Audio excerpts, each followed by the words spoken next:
기도하겠습니다. 주님, 우리를 오늘도 인도하여 주심을 감사합니다. 주님이 허락하신 거룩한 예배의 자리로 저희도 인도하여 주셔서 온전히 주님을 예배하게 하신 하나님, 신령과 진정함으로 주님을 찬양하며 경배하게 하여 주시옵시고, 주께서 주신 말씀을 통하여서 하나님의 나라에 소망을 두는 거룩한 날이 되게 하여 주시옵소서. 눈에 보이는 것으로 흔들리는 자가 아니라 보이지 않는 것을 보아 애통하는 마음을 가지고 주님께 엎드리며 또 하나님의 나라를 보면서 우리 안에 기쁨과 즐거움과 감사와 소망이 넘칠 수 있도록 주님이 함께 동행하여 주시옵소서. 말씀을 통해 깨닫게 하시고 우리의 믿음이 자라길 원합니다. 어제보다 더 나은 오늘 믿음으로 하나님을 영화롭게 하며 하나님의 중심이 되어지는 오늘이 될 수 있도록 저희들을 새롭게 하여 주옵소서. 모든 영광 주님께 올려드리며 우리의 예배를 기뻐 받으실 살아계신 예수님의 이름으로 기도합니다. 아멘. 오늘 우리 하나님의 말씀 함께 보겠습니다. 사도행전 23장입니다. 사도행전 23장 2절에서 11절 말씀입니다. 사도행전 23장 2절에서 11절 말씀 우리 함께 보겠습니다. 같이 읽습니다. 대제사장 아나니아가 바울 곁에 서 있는 사람들에게 그 입을 치라 명하니 바울이 이르되 회칠한 담이여 하나님이 너를 치시리로다. 네가 나를 율법대로 심판한다고 앉아서 율법을 어기고 나를 치라 하느냐 하니 곁에 선 사람들이 말하되 하나님의 대제사장을 네가 욕하느냐. 바울이 이르되 형제들아 나는 그가 대제사장인 줄 알지 못하였노라. 기록하였으되 너의 백성의 관리를 비방하지 말라 하였느니라 하더라. 바울이 그중 일부는 사두개인이요 다른 일부는 바리새인인 줄 알고 공회에서 외쳐 이르되 여러분 형제들아 나는 바리새인이요 또 바리새인의 아들이라. 죽은 자의 소망 곧 부활로 말미암아 내가 신문을 받노라. 그 말을 한즉 바리새인과 사두개인 사이에 다툼이 생겨 무리가 나누어지니 이는 사두개인은 부활도 없고 천사도 없고 영도 없다 하고 바리새인은 다 있다 함이라. 크게 떠들세 바리새인 편에서 몇 서기관이 일어나 다투어 이르되 우리가 이 사람을 보니 악한 것이 없도다. 혹 영이나 혹 천사가 그에게 말하였으면 어찌하겠느냐 하여 큰 분쟁이 생기니 천부장은 바울이 그들에게 찢겨질까 하여 군인을 명하여 내려가 무리 가운데서 빼앗아 가지고 영내로 들어가라 하니라. 그날 밤에 주께서 바울 곁에 서서 이르시되 담대하라. 네가 예루살렘에서 나의 일을 증언한 것 같이 로마에서도 증언하여야 하리라 하시니라. 아멘. 아멘. 할렐루야. 오늘의 말씀을 통하여서 우리 안에 담대한 믿음이 있기를 주님으로 축복합니다. 바울이 자신의 과거에 대해서 이야기하며 자신에게 찾아오신 예수님에 대해서 증언하였습니다. 예수님을 만나고 바른 열심으로 사명을 따라 예수님을 증거하였는데 바울의 말을 들은 유대인들은 화를 냅니다. 바울을 살려두면 안 된다. 바울을 없애야 한다. 그를 이 땅에 남겨두어서는 안 된다. 폭동이 일어납니다. 분위기가 심상치 않자 천부장이 바울을 데리고 들어가서 그들이 도대체 왜 바울을 죽이려고 하는지 천부장은 빨리 알아내고 싶은 거예요. 여러분, 그래서 천부장은 바울을 채찍질하라라고 이렇게 명령을 합니다. 천부장은 로마 시민권을 돈 주고 산 사람입니다. 그래서 어떻게든 로마에게 칭찬을 받고자 하는 마음이 있었고 인정받고 싶은 마음이 있었어요.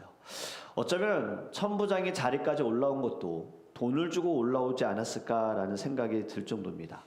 천부장은요 1000명의 군인을 이끄는 이제 장수인데 지금으로 이야기하면 대대장급입니다. 절대로 이 낮은 계급이 아니에요. 지금 군대로 따지면 한 말똥 3개, 별 하나 앞두고 있는 굉장히 높은 위치에 있는 사람인데 큰 문제를 일으키고 싶지 않은 겁니다. 이 바울의 문제 빨리 해결하고 싶은 거예요. 그래서 채찍질해서 바울에게 자백을 받자 이 마음이 컸어요. 말씀을 묵상하는데 이 모습에서 천부장에게서 저의 악함이 딱 생각이 나는 상황이 있었습니다. 요즘 이든이가 굉장히 장난기가 많다는 거 잘 아시죠? 교회 와서도 뭐 가만히 안 있잖아요. 이 말도 많이 이제 하면서 말도 많이 늘었어요. 그런데 장난기도 많이 심해졌어요.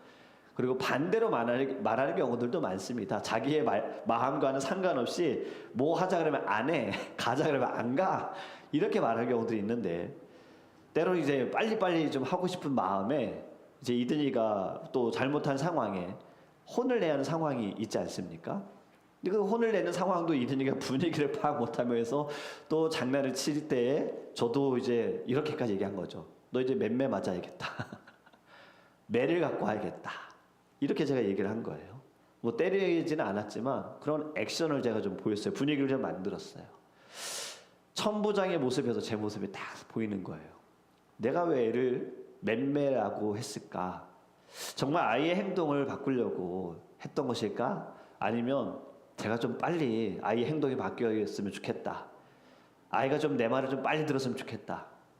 이 마음에서 나타냈던 것은 아닌가라는 생각이 딱 드는 거예요. 그래서 제가 그날 저녁에 이든이를 또 안고 이든이한테 아빠가 잘못했어. 너한테 맴매라는 거 그거 없는 거야. 그건 잘못한 거야. 이렇게 제가 이야기했어요. 결국에는 저 편하자고 했던 모습이었던 거죠. 내가 편하려고 빨리 좀 해야겠다. 그래서 우리는 너무 빠른 결론을 원하는 경우들이 있습니다. 무언가를 시작하면 빨리 진행이 좀 돼야 되고 좀 빨리 결론이 좀 나야 된다라는 우리는 그러한 삶을 살아가고 있어요. 그런데 이 빠른 것을 원하는 것이 잘못된 길로 가는 것이고 또 잘못된 열심히도 있는데 이것을 생각하지 못하는 거죠. 여러분 지금 이 때리려는 천부장도 그런 마음이 너무나도 큰 거예요. 빨리빨리 좀 일을 진행하자. 빨리빨리 해결하자. 지금 군중의 모습이 심상치가 않다. 빨리 바울이 그냥 자백해가지고 어떻게든 빨리 이 문제를 해결하자라는 마음이 컸어요. 그런데 여러분 바울이 자신을 로마의 시민권자라고 밝힙니다. 이 말을 듣고 천부장은 두려워합니다. 겁을 내요. 그리고 바울을 때리지 못합니다. 왜냐하면 바울은 나면서부터 로마 시민권자인데 자기는 돈 주고 산 사람이기 때문에 어떻게 할 수 있는 게 아닌 거죠. 다음날 이 천부장이 어떻게 하느냐, 대제사장과 의회 사람들 다 이제 모아가지고요 바울을 이제 고백할 수 있는 시간을 줍니다. 바울이 이렇게 고백합니다. 나는 이날까지 하나님 앞에서 오로지 바른 양심을 가지고 살아왔습니다. 이 말을 들었을 때 대제사장 아나니아가 그 입을 쳐라. 여러분 여기에서 좀 우리가 주목할 만한 것은 그를 쳐라가 아니라 그의 입을 쳐라라는 게 무슨 의미가 있을까요? 성경에 나오는 것에 의미가 있는 거잖아요. 다 뜻이 있고 입을 치라라는 건 입 닫아라. 아무 소리 하지 말아라. 결국 여러분 이것이 영적으로 보면요. 이 대제사장 지금 종교적인 그 권력을 가지고 있는 사람이 진리를 막으려고 하는 겁니다. 복음을 전하는 그 입을 막아라. 그 입을 닫아라. 아무 소리 하지 말아라. 아나니아는 율법을 지킨다고 말하지만 그는 율법의 핵심은 잃어버린 겁니다. 율법이라는 것은 사람을 정죄하기 위해서 하나님이 세우신 것이 아니라 죄 가운데서 사람을 살리기 위해서 주신 것이 율법입니다. 우리가 살아가는 이 시대에도 법이라는 것이 있잖아요. 물론 법도 나라마다 다르고 때마다 다르기 때문에 진리라고 할 수 있는 것도 아니고 뭐 이것이 영원하다고 할 수 있는 것도 아닙니다. 그런데 법이라는 것이 우리를 막 옥죄한다고 생각하지만 사실 법이 있기 때문에 질서가 있는 것이고 또 법이 있기 때문에 보호를 받는 것 아닙니까? 여러분 하나님께서 세우신 율법도요. 어떻게든 사람을 살려라. 무엇이 죄인지를 깨달아야 살 수 있기 때문에 우리에게 율법을 주신 것인데 율법을 잘 아는 이 대제사장은 율법의 핵심인 예수 그리스도 주님의 그 사랑을 깨닫지 못했다라는 거죠. 그리고 오히려 그 율법을 통해서 진리를 말하는 것을 막는다라는 거예요. 여러분 이것을 우리에게도 잘 한번 생각해 봤으면 좋겠습니다. 우리가 신앙생활하면서 교회에서 섬기면서도 물론 질서가 필요하고 당연히 중요합니다. 교회의 법도 중요합니다. 그런데 때로는 이 법을 내 생각에 맞추고 내 경험에 맞춰서 이것을 누군가를 정죄하고 누군가를 힘들게 한다면 정말 그것이 하나님이 기뻐하실까? 하나님이 잘했다라고 칭찬하실까? 하나님이 무엇을 두고 칭찬하실까요? 품어주고 안아주고 좀 용서해주고 감싸주고 끌어주고 하나님이 이것을 칭찬하지 않으실까요? 여러분 우리도요 율법을 통해서 복음을 막지 않았으면 좋겠습니다. 율법을 통해서 죄는 미워하되 사람은 미워하지 않았으면 좋겠습니다. 율법의 완성이신 예수님께서도 그 누구도 미워한 적이 없으십니다. 죄는 미워하셨고 죄 지음에 대해서도 예수님이 때로는 질책도 하셨지만 그 죄인은 품어주셨어요. 죄 지은 여인을 사람들이 끌고 왔을 때 돌로 쳐 죽이려고 하는 그 순간에 예수님에게 물어보잖아요. 시험해보는 거잖아요. 어떻게 할까요? 예수님 뭐라고 하십니까? 아무 말씀하지 않으셨어요. 땅에다 딱 한마디만 하셨죠. 죄 있는 자가 돌로 쳐라. 여러분 우리도요 사랑으로 나아가기를 주님의 이름으로 축복합니다. 우리가 율법을 통해서 깨달아야 할 것은요 내가 너보다 낫다가 아닙니다. 내가 너보다 옳다가 아닙니다. 나도 죄인이고 너도 죄인이고 나도 용서받은 자고 너도 용서받을 수 있는 자, 이러한 마음이 우리 안에 넘치기를 주님으로 축복합니다. 바울은 대제사장에게 이렇게 얘기합니다. 회칠한 담이요. 여러분 이 회칠한 담이라는 것은 뭐냐면요 허름한 담에 그냥 색칠을 한 겁니다. 깨진 담을요 그 깨진 담을 고친 게 아니라 깨진 것을 감추기 위해서 칠을 한 거예요. 이 당시에 신약 성경에 자주 좀 등장하는 단어들이 있다면 회칠한 무덤입니다.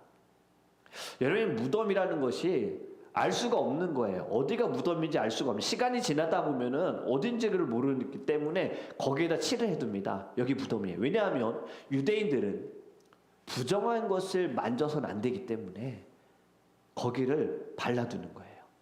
근데 여러분 무덤은 칠해도 무덤이죠. 지금 대제사장에게 회칠한 담이여 말하는 것은 네가 겉은 깨끗해 보이지만 속은 더럽다. 너의 영혼은 더럽다. 썩어져 있다. 바로 예수님께서 바리새인들에게 하신 말씀입니다. 그런데 바울이 말을 하다가 멈춥니다. 왜냐하면 대제사장인 줄 몰랐다. 여러분 출애굽기 33장 28절의 말씀을 바울이 인용한 겁니다.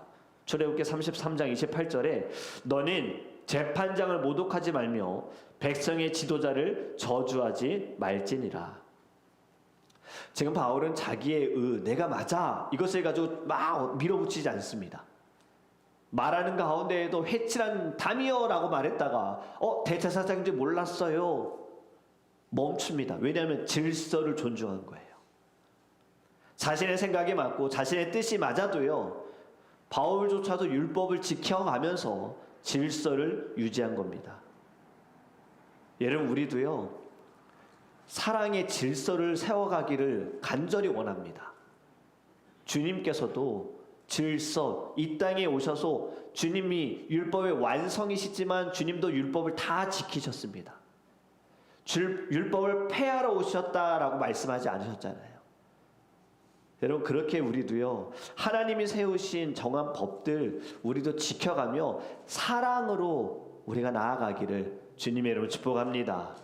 바울은 그 자리의 상황을 읽었습니다. 딱 보니 이 공회에 지금 사두개인과 바리새인들이 막 섞여 있어요. 그래서 이렇게 외칩니다. 저는 바리새인입니다. 죽은 자의 소망과 부활로 말미암아 제가 지금 신문을 받고 있어요. 여러분 이 말이 무슨 말일까? 정치적인 술수를 바울이 사용한 것이 아닙니다. 이 말로 인하여서 이제 싸움이 벌어지지 않습니까?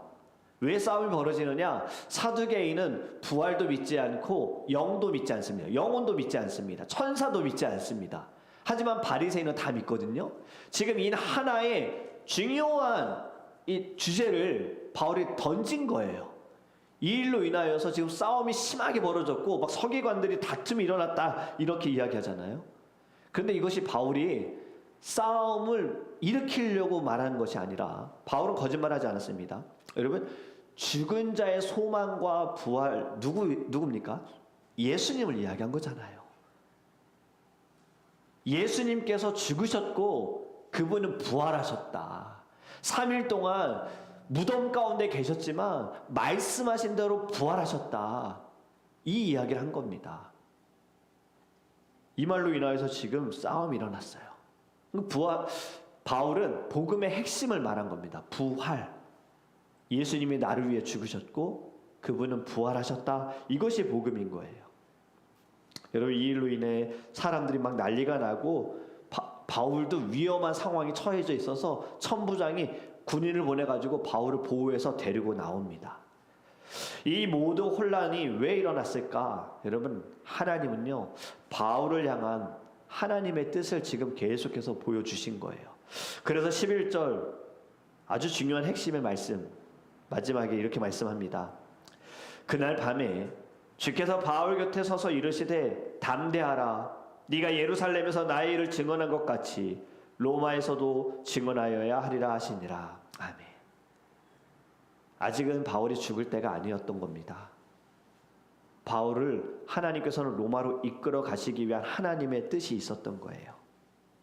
여러분, 우리가 생각할 것이 무엇이냐면요, 하나님은 모든 상황을 설명하지 않으십니다. 사실 저와 여러분이 원하는 것은 설명 아닙니까? 기도하면서도 우리는 하나님께 설명을 원합니다. 하나님, 제발 좀 설명 좀 해보세요. 왜 지금 저에게 이런 상황이 있는지 좀 제발 좀 설명 좀 해보세요. 아니, 저를 납득시켜 보세요. 제가 도저히 이해가 안 됩니다. 제가 어떻게 신앙생활했고, 제가 어떻게 섬겼고, 어떻게 봉사했고, 어떻게 기도했는데 도대체 왜 이런 상황을 저에게 주시는 겁니까? 저를 좀 이해시켜 보세요. 우리 이런 마음 갖지 않습니까? 그런데 여러분, 사실 하나님은요 굳이 설명하지 않으셔도 되는 분입니다. 하나님과 우리가 동등한 관계라면요 당연히 설명이 필요하고 납득이 필요합니다. 그런데 신과 인간의 관계를 볼 때에도 여러분, 누가 누구를 설명하고 누가 누구를 설득하겠습니까? 왕이 신하를 설득하는 거 본 적 있습니까? 내가 너에게 좀 명령을 할 건데 너가 가서 좀 들어줬으면 좋겠어 라고 말하는 왕은 아무도 없습니다. 또 이렇게 말하는 왕이 있다면 아마 따르지도 않을 겁니다. 왕은 명령하는 사람입니다. 하나님은요 왕보다 더 높으신 분이십니다. 이 모든 만물을 만드셨고 우리를 만드셨고 이 모든 만물을 주관하시는 분이시고 우리를 구원하신 분께서 사실 일일이 다 구차하게, 아니 설명하는 게 정말 구차하죠. 그렇게 하실 필요 없는 분이세요.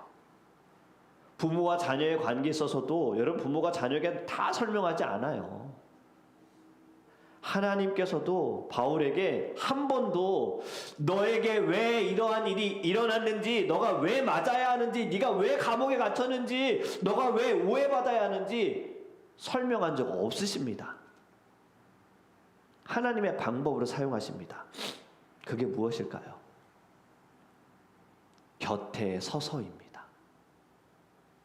하나님은요 설명하시는 분이 아니라 동행하시는 분입니다. 하나님은 설득하시는 분이 아니라 함께 하시는 분입니다. 이것이 하나님의 방법인데 우리가 이 하나님의 방법을 받지 못하는 거예요.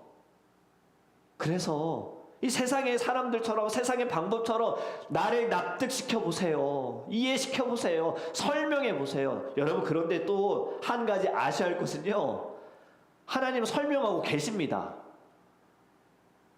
성경을 통해서, 예배의 말씀을 통해서 하나님은 설명하고 있는데 그것도 우리가 받지 못하는 거예요. 왜냐하면 내가 원하는 답이 아니니까. 그건 제가 원하는 답이 아니에요. 그래서 듣지 않는 거 아닐까요? 여전히 고집부리면서 나 이해할 수 없다고?